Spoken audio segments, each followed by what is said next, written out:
Very glad to hear that. Hi, you might be wondering why an 11-year-old is teaching you today. Well, my name is Adora, and I published my first book, Flying Fingers, at the age of 7. And Flying Fingers contains 9 of my stories as well as tips on writing. So I really like writing fiction. I have also written a novel, and this is my book of poetry, Dancing Fingers.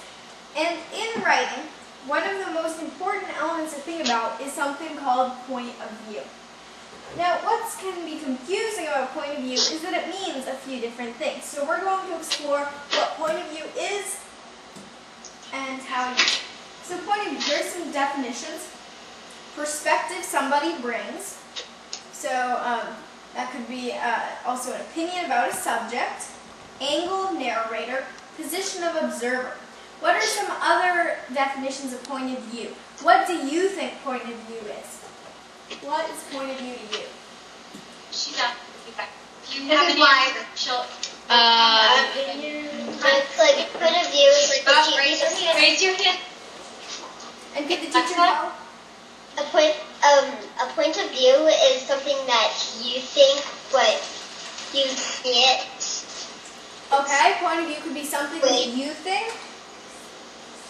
And how you see things. Very good. Okay, so it could be something that you think, how you see things. Would anybody else like to come with the definition for point of view? John?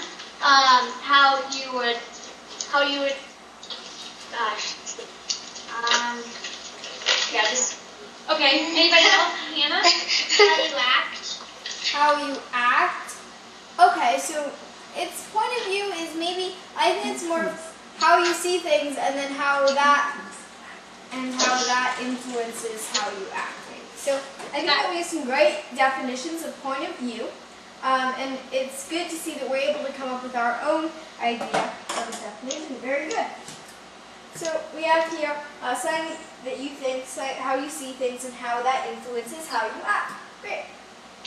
So you're voicing a point of view when you share an opinion about the best team at the Super Bowl. You're voicing a point of view when you say that the color pink is way better than the color blue.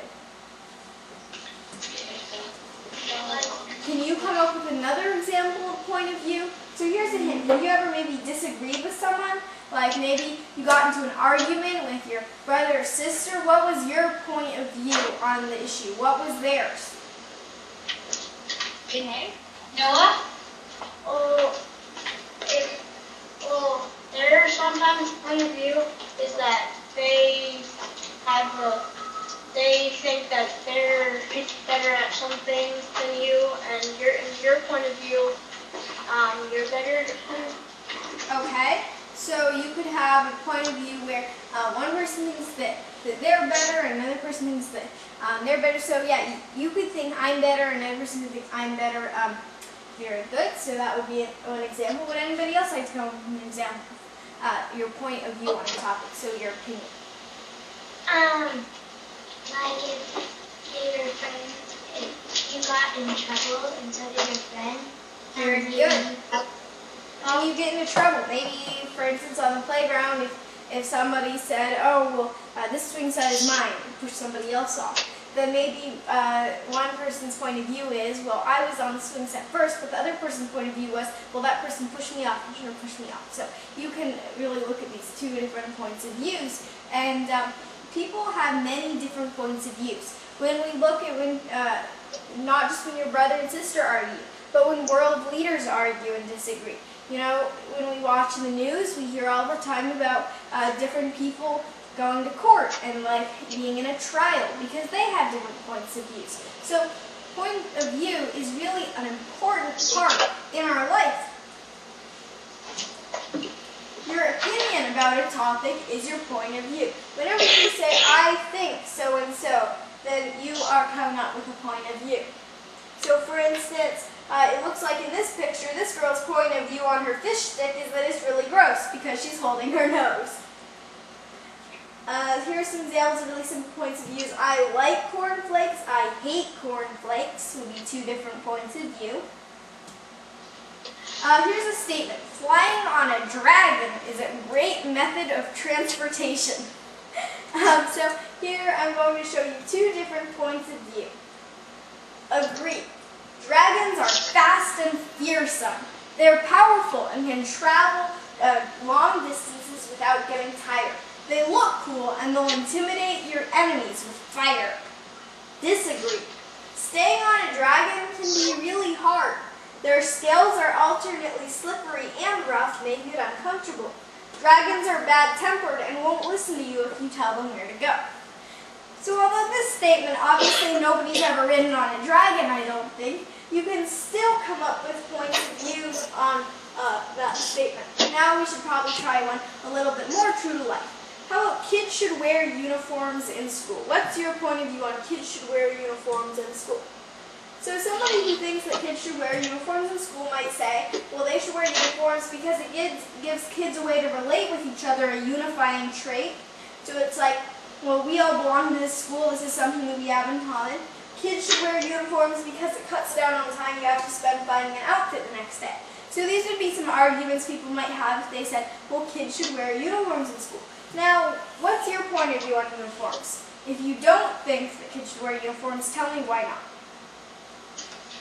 Let's do something. Why not? Because if they have to wear a sweater, it might get itchy. Okay. So it might be uncomfortable. And yeah. Okay.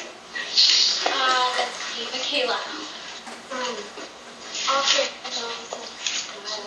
you might not like it the way You might not like it, so different kids have different opinions, so you might not like it. Anything else? Easton? Sometimes it doesn't show you and people, and sometimes it's just like to see. Okay, doesn't represent you. Very good. So we can come up with different points of views on the topic. So some people might think, well, kids should wear uniforms because it's something they can have in common and it cuts down time you have to spend time in outfit the next day. If you don't think kids should wear uniforms, you might say, well, this uniform might be not very comfortable to some people because people are different shapes and sizes and a one-size-fits-all approach isn't going to work. You might not like it because it might not represent who you are. Maybe the uniform would be blue and white, and you really don't like the colors blue and white. So you can come up with examples like that to show your point of view. Your view activity. So raise your hand to talk about the same thing from two different perspectives. One has been done for you. So, for instance, pink houses. What's your opinion on pink houses? Do you like pink houses? Do you really hate pink houses? Here's two different views. I strongly dislike, I don't like pink houses. The glaring garishness, that means like really flashy, of the color pink makes my eyes hurt and my head spin. It's really obvious and it's an eyesore in the neighborhood. So that's one point of view, somebody who does not like pink houses. Another person says, I really like pink houses. The color pink makes the house stand out, and it's a nice change from the boring browns on the avenue. Here we have two very different points of view, and they're written by the same person, me.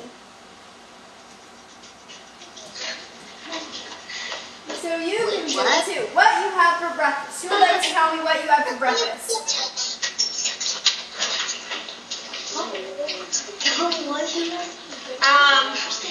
Avery, French toast.